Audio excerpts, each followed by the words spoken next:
Who's introducing us? We can edit this out in post. Just someone start talking. All right, this is Meeting 4-2, Group 3, and this is our final presentation.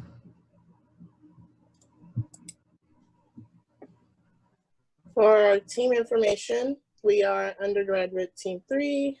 My team members are myself, Matthew, Garrett, and Kat, and our design project was a portable grinder stand. For the project overview, we're looking at the function of a portable grinder stand, and the major function it has to serve is a sturdy bench grinder that can be transformed into a portable mode to move it outside and out of the way. The major components of this design are a deployable caster wheel assembly that allows for the motion of our design, the frame, the bench top, the dust collector that allows to collect the debris from the grinder, and the eye protector that prevents the user from getting any debris.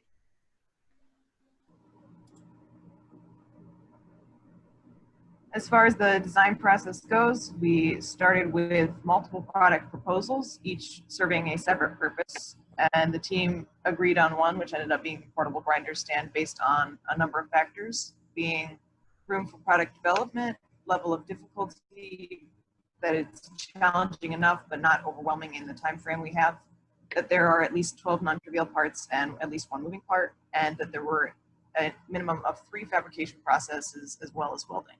So when we did choose the portable grinder stand, it went through changes in design as it was being built in SolidWorks. For example, the foldable legs were shortened to make it easier to transport and bring down. But in doing so, the height of the pins had to be changed from the center of the tubing to a little bit higher up at an offset. The thickness of the plate was changed to reduce the weight. The material of the dust collector was changed to reduce the weight from stainless steel to aluminum, and the eye shield was changed from acrylic to provide better protection. The key tolerances were primarily bolt patterns and choosing the misalignment to accommodate for the max misalignment that could happen, and the first bend from the base flange to keep the lip from preventing dust to come in. There's also the tolerance of the gap of the dust collector so that it would be as easy as possible to weld that aluminum. So this is going to be a short demonstration of the mobility and function of our grinder stand. In its current position right here, it is stationary. You can see the wheels are in their upright position on either side. The bolt holds it in place, and the clevis pin acts as a rotation point. Converting now to the transport position, another clevis pin holds it in the transport position while that original clevis pin still acts as our center of rotation. And now the wheels are, as you can see, just off the ground enough to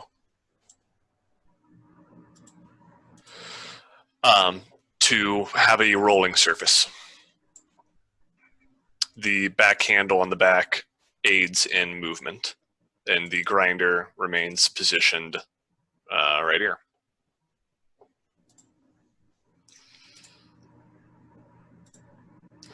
As for the fabrication, that back dust collector would be fabricated out of sheet metal that gets cut from a water jet.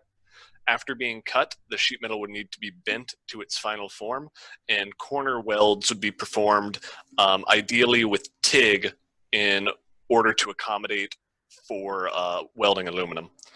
The frame was made out of weldments in SolidWorks, so each of those individual pieces of the frame would need to be cut to the correct length and to the correct angle with a chop saw blade with a metal cutting blade, as seen in the figure on the right. The frame could then be welded together using either MIG or TIG because it would be steel, not aluminum. Continuing with the fabrication plan, the deployable caster mount wheels, where they kind of hold up and then deploy, is made out of tube and angle iron. Those would both be cut to length using a chop saw, like mentioned before. Then the finer details of which, because some of them have part of the angle iron cut out, but not completely, that would be done with a vertical bandsaw or something just to make those partial cutouts a little bit easier. A drill press could then be used to put all of the necessary holes in for the different mounting points. And lastly, it would be attached to the rest of the frame via MIG welding. The eye protector, that little acrylic piece in the bench top that forms the table, would also be cut from sheet stock using a water jet. The water jetting in this case could also be used to add holes for mounting.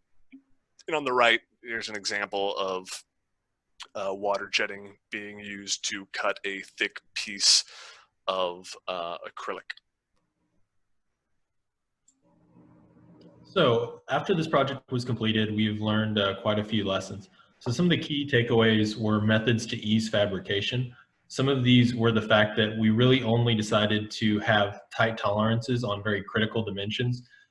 This is just designed to reduce the overall cost by really only having tight tolerances where you absolutely need them. Additionally, we chose stock materials and parts that would be really readily available, and anything that we could build out of the same stock material, for example, the frame, we tried to use the same stock material just so that everything would be interchangeable and kind of a one-stop shop when it comes to materials.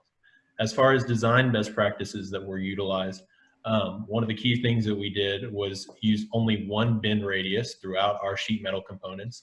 Additionally, this radius was greater than the sheet metal thickness to make the bending as easy and structurally sound as possible. Additionally, relief was provided for all bends. Some other key best practices that we used were that the radiuses we determined to be used were selected from weld strength charts. So everything was stated proven there.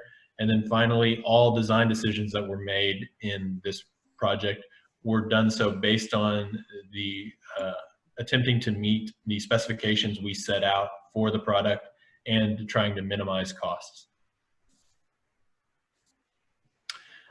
Some of our key successes were our final deliverables. We designed a quality product that met all the initial requirements that we set out to.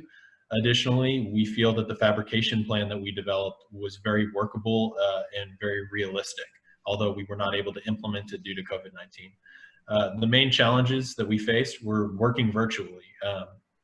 Working on a design scale of this, a design project of this scale, virtually is relatively challenging, but I'm very proud of how the team faced this challenge, and we certainly overcame it. And the key lessons learned were SolidWorks design. We all got quite a bit better at SolidWorks. Teamwork and technical communication, which we learned from all the various reports and presentations like this that we got to do over our project. Thank you so much for your time.